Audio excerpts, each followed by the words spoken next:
Okay. Hi. My name is Ashton, and today I'm going to be going over the ED converter and how to use it. So, what you want to do is you want to find and create a folder for your input JSONs. And if, for the sake of this example, we're going to be assuming that you have the ED that you want to convert in the form of a JSON. So here I have some examples here. It should be in the format of, the URL, username, text, so on and so forth, and also the comments that follow from each post. And once you have that, and you have all the JSONs that you want to convert in with your input file, you can go to the api.py file in the rag file conversion router subdirectory, and you're going to change the convert directory input and output destinations to the ones that you want to set. So in my case, I put /input ed JSONs since that's my input, and /output files will be where I want my output folder files to be held. Yeah. And once you have all that set up, all you have to do is go to your TAI directory, run this command, python -m rag.fileconversionrouter.api. And once you run that, it'll start generating your output files. So here we are. This is our first set. The output is one for Markdown and one for your pickle file. And I'll briefly go over how those are both generated. So what happens when you run convert directory is that it'll be sent to the process folder command, which will then in turn go to the directory service.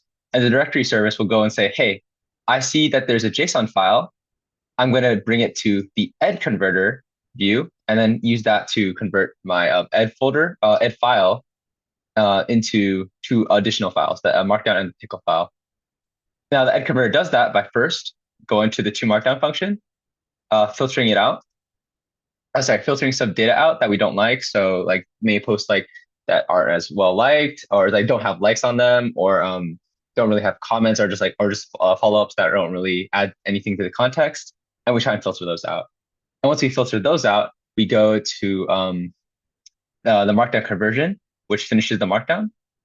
And then afterwards, once we have it in Markdown format, we chunk it into specific chunks.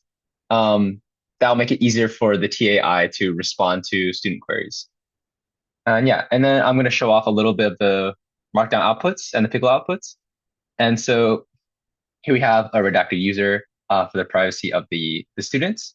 But how this works is that every single post that was not filtered out will be included alongside their comments that, yeah, as you can see, some comments that follow up below this post. And yeah, the way that the pickle works is that it's very similar. The formatting is a little weird because you're not supposed to be using pickle files in text editors. But the same idea follows. We're like, okay, instead of, well, actually, no, there's a slight difference.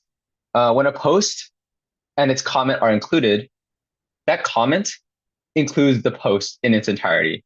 So whenever a comment is added to this pickle file, it will repeat the post in its in its entirety. So that means that every single time we include the comment, that'll ensure that the main post itself will be repeated again and again, and that just helps with the chunking for the TAI itself.